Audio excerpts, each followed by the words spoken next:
Poison ivy. Damn it. God almighty.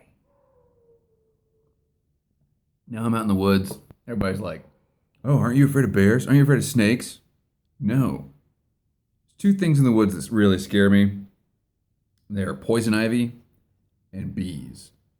Because, I mean, yeah, if you get mauled by a bear, that sucks. But then it's over, right? Then it's done. You're dead. And you move on to whatever's next. And I'm pretty sure that unless you've lived a terrible, terrible life in this life, whatever's next does not include poison ivy. If you're like a Hitler or a Ted Bundy type, maybe you're just eternally rolling naked in a field of poison ivy. I don't know. But the place where I fish, one of the places is just eaten up with poison ivy. And I have a tiny, tiny, tiny, you can't see it in the camera. Well, there you go. Yeah. Yeah. And that one tiny little spot is pretty much consuming the whole of my consciousness right now. It takes all of my willpower not to scratch it. Not gonna scratch it. Not gonna. God. Ugh. Anyway, when I was a kid, I got into some. Oh. Okay, all right. Not gonna scratch it. Not gonna scratch it. When I was a kid, I got into some poison sumac, which is it has the same active ingredient as poison ivy. And I had had poison ivy real bad actually before that.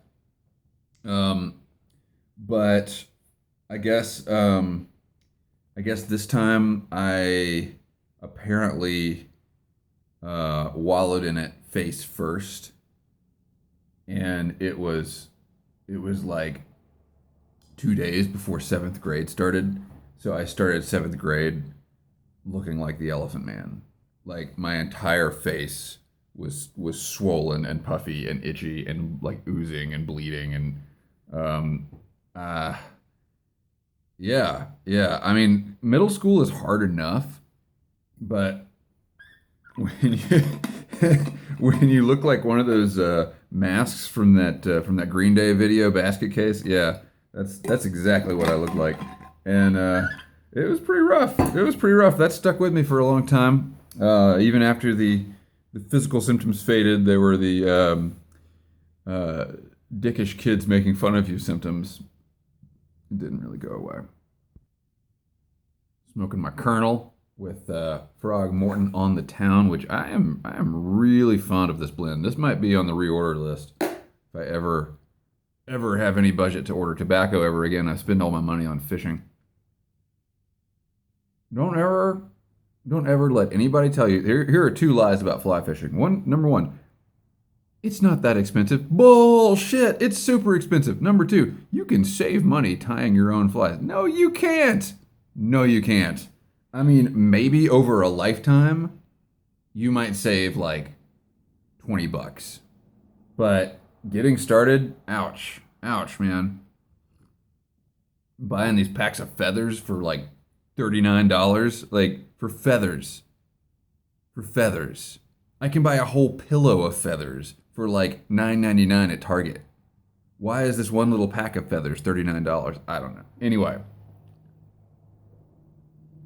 so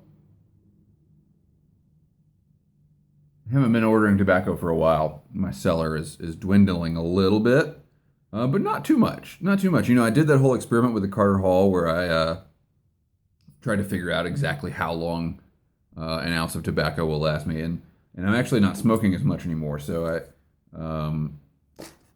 doing okay. I'm doing all right, but I am gonna have to reorder because I'm out of some of my favorites. I was just gonna say something really profound. What was it? Hang on, I'll think of it. I got distracted scratching my poison ivy. I think I'm just gonna get like a belt sander and just have it off camera here, and I can just like lay my finger on it. That way, with not such a distraction. So the other thing is, I've been swarmed by bees several times in my life, and I guess I just thought that everybody got swarmed by bees. But when I tell these stories, people are like, how did you survive? And I'm like, I don't know, like, just bees. But there's not really a just bees. That doesn't exist when you're being swarmed by bees.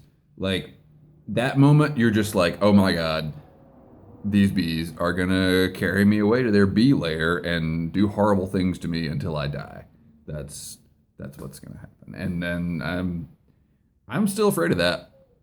I'm still afraid of that because man, when they get going, they yeah. I know it's gonna happen this year too. I know it is. See, but now it's like self fulfilling. You know, like I predicted it, and so now it's definitely gonna happen. Well, anyway, I just know that with as much time as I'm spending out in the woods, and like with as much like single-minded focus as I can put into fishing sometimes, which is the whole point of it, right? That's why it's fun.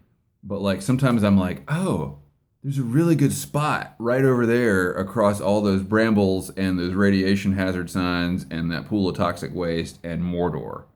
And I still like, 10 minutes later, I'm like crawling through the brush with a knife in my teeth, trying to get to this fishing spot. And when the hell I got the poison ivy, and I just know I'm gonna step on a yellow jacket nest or something like that, and that's really gonna just gonna go ahead and plan for that sucking. It's gonna suck pretty hard. Well, kiddo's waking up. I don't think this is what I wanted to talk about today, but it's what I did talk about today. How about that? How about yeah, it was an experiment in finding out what was really on my mind. And what's really on my mind is that this still itches. It still itches. Have a good day. Keep the ends out for the ties that bind. Don't scratch poison ivy. Don't scratch it.